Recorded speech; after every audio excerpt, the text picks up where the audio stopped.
اور وہ کس حد تک اپنی ذمہ داری نبھا رہے ہیں وہ میں کچھ نہیں کہتا. اسی حکومت کے اندر بیٹھے ہوئے وزیر نے کہا کہ یہ سسٹم تو کولیپس کر چکا ہے, محسن نقوی صاحب نے کہا. اور وہ سسٹم کسی صحافی کی وجہ سے تو کولیپس نہیں کیا نا, کسی ڈس انفارمیشن یا کسی جھوٹی خبر یا سوشل میڈیا کے کسی ٹرینڈ کی وجہ سے تو سسٹم کولیپس نہیں کیا. سسٹم کولیپس کیا ہے انہی لوگوں کی وجہ سے جو اس وقت حکومت میں ہیں, جو 70 سالوں سے یہاں پہ حکمران ہیں. کبھی ایک جماعت آتی ہے, کبھی دوسری جماعت آتی ہے, تو سسٹم تو انہوں نے بہتر کرنا تھا. کتنا انہوں نے بہتر کیا وہ آپ کے سامنے ہے. باقی جس طرح میں نے پہلے بھی کہا کہ میڈیا کی بھی ذمہ داری ہے کہ وہ ذمہ داری سے رپورٹنگ کرے, لیکن یہ جب اپوزیشن میں ہوتے ہیں یہ کہتے ہیں کوئی ریسٹرکشن نہیں ہونی چاہیے. جی میں تو میڈیا ریگولیشن کے ہی خلاف ہوں. یہ کون سی موذی شخصیت فرماتی تھی؟ میڈیا ریگولیشن کے خلاف ہوں. اور اب کس قسم کے قوانین آ رہے ہیں, پیکا میں کیا ہو رہا ہے, یہ کیا ہو رہا ہے, وہ کیا ہو رہا ہے. اب حالت یہ ہو گئی ہے کہ یہ سامنے آپ دیکھیں, ایمنیسٹی انٹرنیشنل یہ کہہ رہا ہے کہ پاکستان کے اندر جو اس وقت صورتحال ہے آزادی رائے کے حوالے سے, ایسکیلیٹنگ restrictions on the right to freedom of expression including press freedom, access to information and human rights, جو ایڈوکیسی ہے, یہ وہ سارے معاملات ہیں جس کے اوپر ایمنیسٹی انٹرنیشنل جو ہے وہ تحفظات کا اظہار کر رہا ہے. یہ ہے جناب رپورٹ کارڈ پیپلز پارٹی کی اور نون لیگ کی حکومت کا. اگر آپ نے ان کا ایک اور رپورٹ کارڈ دیکھنا ہے تو یہ سامنے آپ دیکھ سکتے ہیں. بی بی سی کیا کہہ رہا ہے؟ بی بی سی کہہ رہا ہے کہ B B C statement on media restrictions in Pakistan. B B C کہہ رہا ہے جو میڈیا کے اوپر, انٹرنیشنل میڈیا کے اوپر ریسٹرکشنز لگائی ہیں نون لیگ اور پیپلز پارٹی کی حکومت نے, کیونکہ یہ اتحادی ہیں, اس کے اوپر بی بی سی نے کہا the BBC is extremely concerned about the new restrictions imposed by the Pakistani authorities to limit the movement of international media around the country and calls for reversal of these unnecessary restrictions. انہوں نے کہا جی international media کے اوپر جو انہوں نے restrictions لگا دی ہیں کہ آپ یہاں نہیں جا سکتے, وہاں نہیں جا سکتے, یہ ان نیسیسری ہیں, غیر ضروری ہیں, اور بی بی سی مطالبہ کرتا ہے, اس چیز کی ڈیمانڈ کرتا ہے کہ یہ ریسٹرکشنز ختم کی جائیں. انہوں نے یہ بھی کہا کہ we provide independent and impartial news to around 8.6 million Pakistanis every week and report from, انہوں نے کہا جی پوری کنٹری سے اور دنیا بھر سے جو ہم رپورٹ کرتے ہیں, ہمارے جو صحافی ہیں جس میں لوکل سٹاف بھی ہے, must be able to travel to all parts of the country to cover events as they emerge and to hear the voices of ordinary citizens. انہوں نے کہا جی ہمارے سٹاف کو یہ آزادی ہونی چاہیے, جو لوکل سٹاف بھی ہے, کہ جدھر کوئی چیز ایونٹ آ رہا ہے وہ ادھر جائیں, ادھر سے جا کے رپورٹ کریں. آگے وہ لکھتے ہیں بی بی سی والے اپنی سٹیٹمنٹ میں, freedom of the press is increasingly under pressure around the world and this unwelcome change in approach is a step backwards for Pakistan's media freedom. انہوں نے کہا یہ جو میڈیا کی آزادی ہے اس کے حوالے سے ایک قدم آپ نے پیچھے لیا ہے, اور یہ جو ریسٹرکشنز لگائی ہیں اس کے اوپر بی بی سی بھی تحفظات کا اظہار کر رہا ہے. تو یہ ہے جناب, آپ سوشل میڈیا کو جو مرضی کہتے رہیں, آپ مقامی میڈیا کو جو مرضی کہتے رہیں, آپ کی حکومت کے جو اس وقت اقدامات ہیں, جو کولیشن حکومت ہے نون لیگ اور پیپلز پارٹی کی, اس کے حوالے سے انٹرنیشنل میڈیا کیا کہہ رہا ہے, ایمنیسٹی انٹرنیشنل کیا کہہ رہی ہے, وہ آپ کے سامنے ہے. باقی بھی جو صورتحال ہے اس دور حکومت کے اندر, آپ پنجاب سے ہی تحریک لبیک کی جو لیڈرشپ ہے وہ غائب ہوئی, دونوں رضوی برادران غائب ہوئے, ابھی تک کسی کو نہیں پتا کہ وہ کدھر ہیں. کدھر ہے جی ٹی ایل پی کی لیڈرشپ, کدھر ہیں جناب رضوی صاحب جو دونوں بھائی ہیں وہ کدھر ہیں, کسی کو نہیں پتا کہ سعد رضوی کدھر ہے, اسی طرح انس رضوی غالباً دوسرے بھائی کا نام ہے, وہ کدھر ہیں. اور اب اس حوالے سے لاہور ہائی کورٹ کے اندر ایک پٹیشن بھی دائر کی گئی ہے, اور اس حوالے سے یہ جاننے کی کوشش کی جا رہی ہے, اور پولیس کو بھی اس کے اندر ایک طرح سے فریق بنانے کی کوشش کی جا رہی ہے کہ پولیس بتائے. پہلے کچھ باخبر صحافی بتاتے رہے کہ جی وہ کشمیر بھاگ گئے ہیں, کوئی کہتا رہا کہ وہ ادھر چلے گئے ادھر چلے گئے. وہ جدھر بھی گئے ہیں حکومت کی ذمہ داری ہے نا ان کو برآمد کرنا. اگر وہ روح پوش ہیں تو تب بھی حکومت نے برآمد کرنا ہے, کیونکہ وہ مطلوب ہیں مقدمات میں. اگر وہ ویسے ہی غائب ہیں, کہیں کسی نے ان کو رکھا ہوا ہے, زبردستی کہیں پہ بٹھایا ہوا ہے, تو تب بھی حکومت کی اور حکومتی اداروں کی ذمہ داری ہے کہ ان کو وہاں سے برآمد کیا جائے. تو وہ کسی کو نہیں پتا. تو یہ صورتحال ہے اوور آل گورننس کی ملک میں, لیکن صرف میڈیا کی برائیاں جو ہیں وہ حکومت کو نظر آتی ہیں. اب یہ سامنے آپ دیکھ سکتے ہیں, یہ ٹویٹ کیا ہے علی خان ترین نے. وہ یہ کہہ رہے ہیں کہ جینون کویسچن ہے کہ کیا ہمیں پی ٹی وی کی ضرورت ہے, باقی سارے میڈیا کی تو بڑی ناراضگی کا اظہار کرتے ہیں حکمران, تو بھائی کیا صرف پی ٹی وی یہاں پہ پرفارم کر رہا ہے. علی خان ترین نے کہا ہے کہ ای سی سی جو ہے اس نے 13 ارب روپیہ اپروو کیا ہے, بیل آؤٹ کیا ہے بنیادی طور پہ سیلریز اور آپریشن کے لیے. کس کے لیے آپریشنز, کس کے, پی ٹی وی کے لیے یہ پیسہ دیا گیا ہے. انہوں نے اپنی ٹویٹ میں لکھا کہ سن 2012 میں جو پی ٹی وی ہوم تھا اس کی آڈینس تقریباً 43% تھی, اور اس وقت جو اس کی آڈینس کا شیئر ہے وہ 4% ہے. آگے وہ لکھتے ہیں it's digital and YouTube engagement جو ہے وہ پاکستان کے جتنے بھی براڈ کاسٹرز ہیں ان میں سے سب سے کم ہے پی ٹی وی کا جو ڈیجیٹل میڈیا کے اوپر ان کی انگیجمنٹ ہے. آگے انہوں نے یہ بھی لکھا کہ پی ٹی وی جو ہے وہ دور دراز علاقوں تک اس کا سگنل جاتا ہے، لیکن اب دیہات میں بھی لوگ یوٹیوب دیکھتے ہیں، ٹک ٹاک دیکھتے ہیں، ڈیجیٹل میڈیا دیکھتے ہیں. تو انہوں نے آگے لکھا کہ پرفیکٹلی یہ سم اپ کرتا ہے کہ پروپیگنڈا ود نو آڈینس، یعنی پی ٹی وی کے اوپر اگر پروپیگنڈا ہوتا ہے تو اس کی آڈینس کوئی نہیں ہے، اس کو دیکھتا کوئی ہے نہیں ہے، لیکن پیسہ اس کے اوپر اتنا زیادہ لگایا جا رہا ہے. with dozens of private channels and rising popularity of online platforms, what purpose does PTV serve anymore؟ تو وہ یہ کہہ رہے ہیں کہ پی ٹی وی کے اوپر اتنا پیسہ کیوں لگایا جا رہا ہے، کیا پرپز ہے اس وقت پی ٹی وی کا جو وہ سرو کر رہے ہیں، یہ وہ کوشچن کر رہے ہیں اپنی ٹویٹ کے اندر علی خان ترین صاحب. اچھا جی، نئے صوبوں کے اوپر بحث چل رہی ہے اور کہا جا رہا ہے کہ جی حکومت نے بہت سارے سٹیپس لینے ہیں اور حکومت نے بہت کچھ کرنا ہے، اگر وہ نہ کر سکی تو کافی مسائل پیدا ہوں گے. اب نئے صوبے بنیں گے کس طرح کے، وہ اتنا آسان تو نہیں ہوگا. اس کی بہت ساری تھیوریاں پیش کی جا رہی ہیں، جی فلانی جگہ پہ قرارداد ہے، فلانی جگہ پہ یہ ہے وہ ہے. بیسک سی جو چیز ہے، آئین کا ایک آرٹیکل ہے آرٹیکل 239، اس کے اندر آپ کو ترمیم کرنی پڑے گی. آرٹیکل 239 کے اندر جب تک ترمیم نہیں ہوگی آپ جو ہے وہ نئے صوبے نہیں بنا سکتے. پھر وہ یہ کہہ رہے ہیں کہ جناب پھر صوبوں سے بھی اس کی منظوری لینی پڑے گی.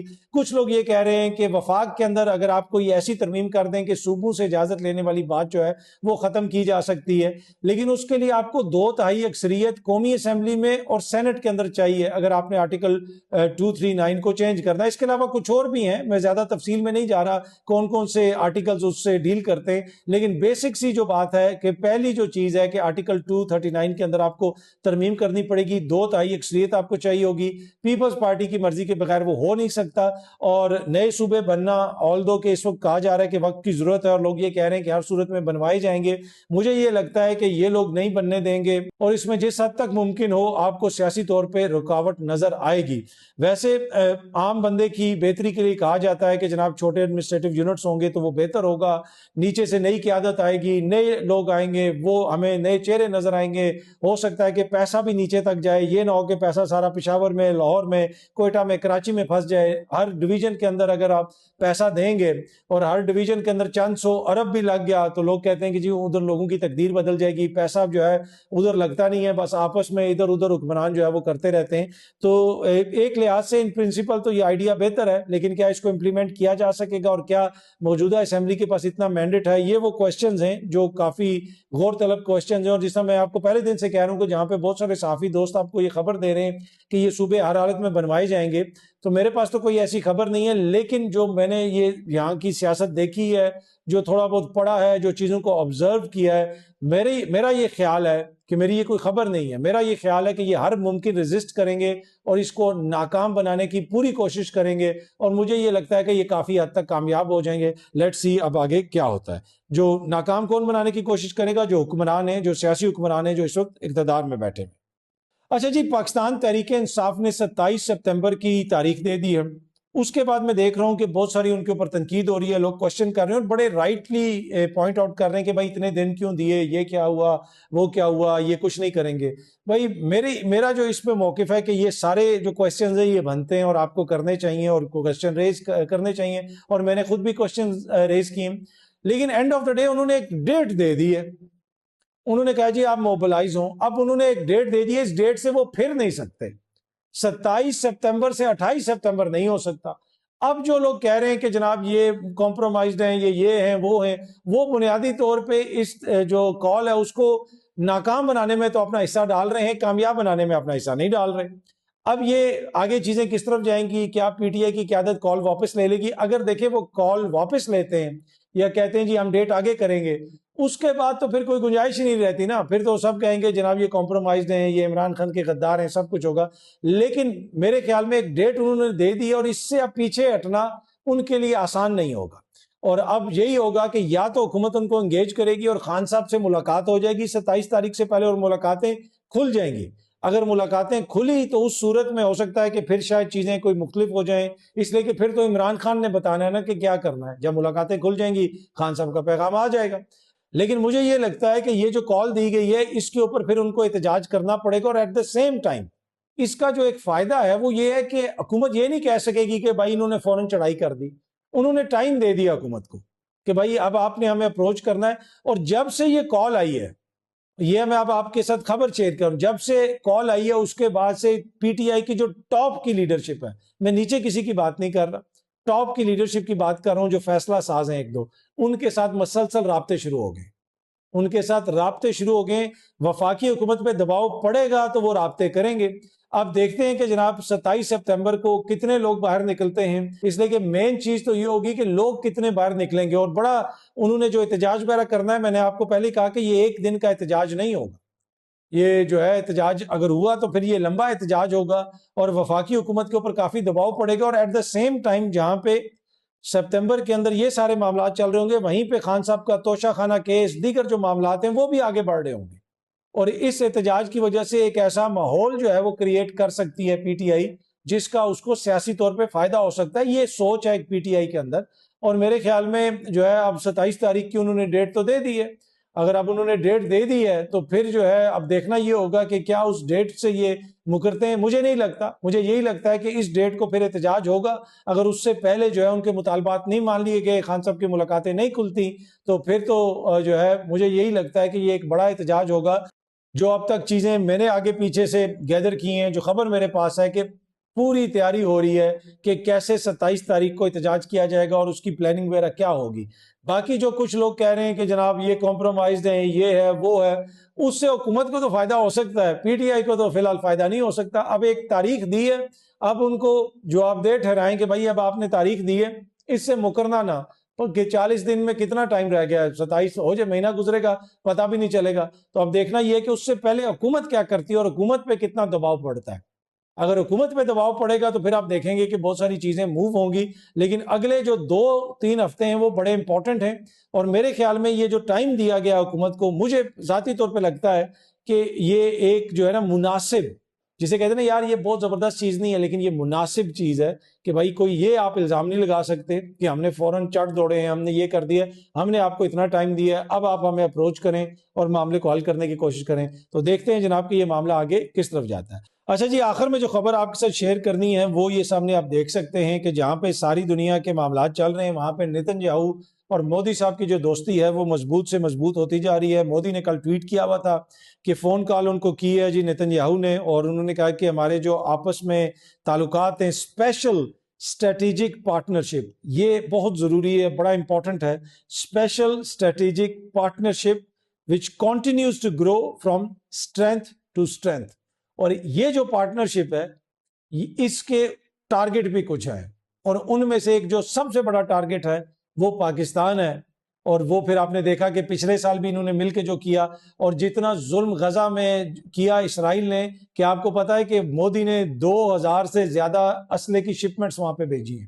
تو سارا بھارتی اسلحہ وہاں پہ استعمال ہوتا رہا فلسطینیوں کے خلاف, اور ادھر جو پاکستان کے خلاف سازشیں ہوتی ہیں اس میں بھی یہ اسٹریٹجک پارٹنر ہیں. تو یہ جو انہوں نے کہا کہ جی ٹیلی فون کے اوپر ہماری بات ہوئی ہے, we also exchanged views on the current situation in West Asia, تو اس کے اوپر بھی انہوں نے بات چیت کی ہے. اور یہ جو ان کی اسٹریٹجک پارٹنرشپ ہے یہ بنیادی طور پہ اگر کسی کے خلاف ہے تو اس میں پاکستان جو ہے ایک بڑا اس کا حصہ ہے. اور وہ جو جس طرح کی ماضی میں بھی چیزیں ہوتی رہیں وہ آپ کے بھی سامنے اور میرے بھی سامنے. پر اینی وے یہ اب تک کی خبریں ہیں جی, بہت جلدی آپ سب دوستوں سے دوبارہ ملاقات ہوگی. Thank you very much.